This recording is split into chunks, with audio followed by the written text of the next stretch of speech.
Hey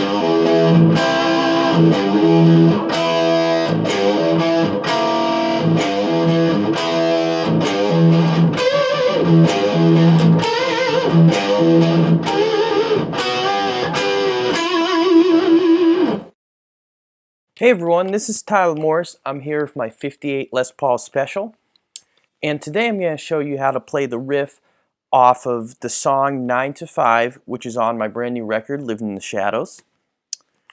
So this riff, it's in the key of E, and essentially, so you start off by bending on the low G on the E string. So you do a slight bend and a pull off. So you go like that and you pull off to the open E string. Now from this E, you hit the octave E on the D string, 2nd fret. So all together we have, and then you go back to the bent G. So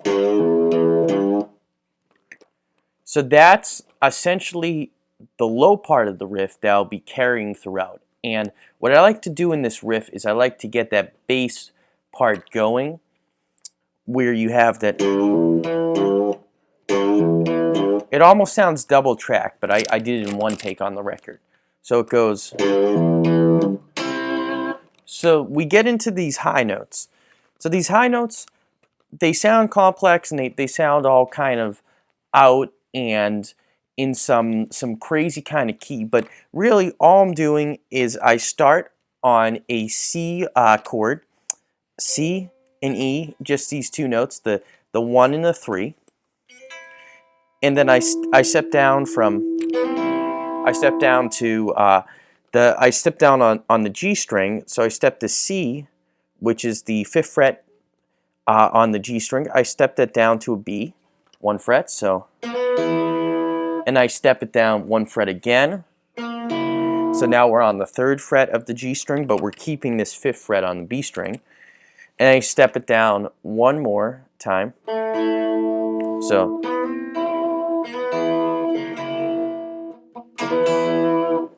and I go back to the the one where I have B, the B note on the G string. So this is the 4th fret on the G string and the 5th fret on the B string. And that's, if you're curious about the theory, that's actually an E. So,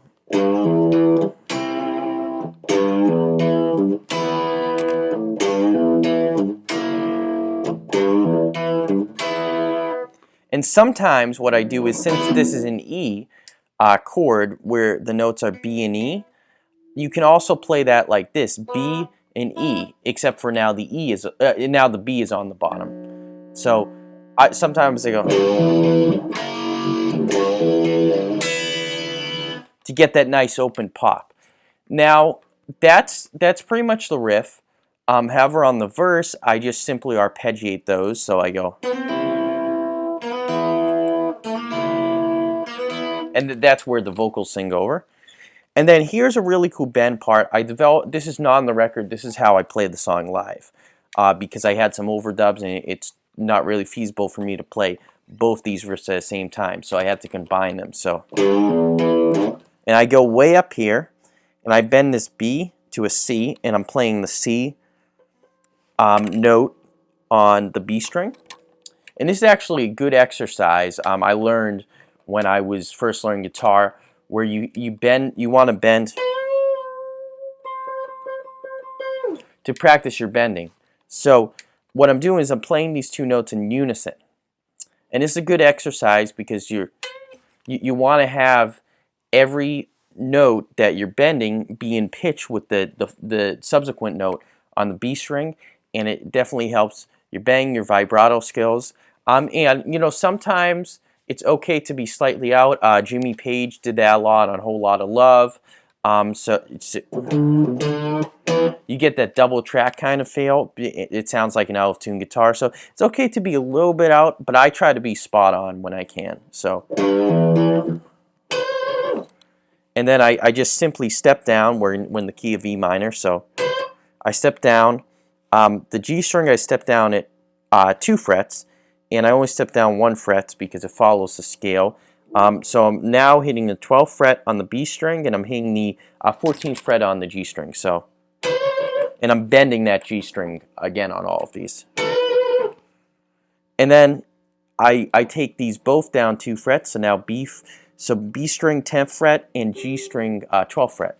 So I'm banging G string, and then I do this thing where I now you imagine you're in the key of E major, so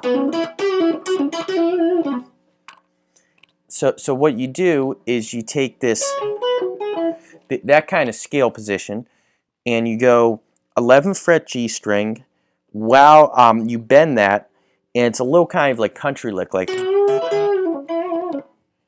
and you hold you're still holding the 12th fret on the B string. So,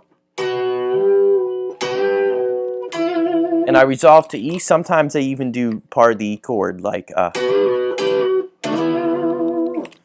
so played together. That's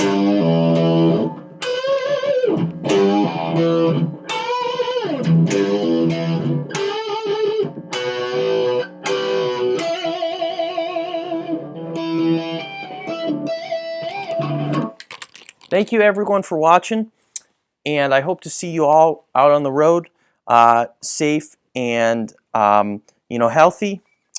And I'll be there shortly, and hopefully everything's all better soon, and hopefully everyone's been staying pretty safe, and everyone's been pretty healthy to date. So thank you very much for your time, and I will see you guys shortly.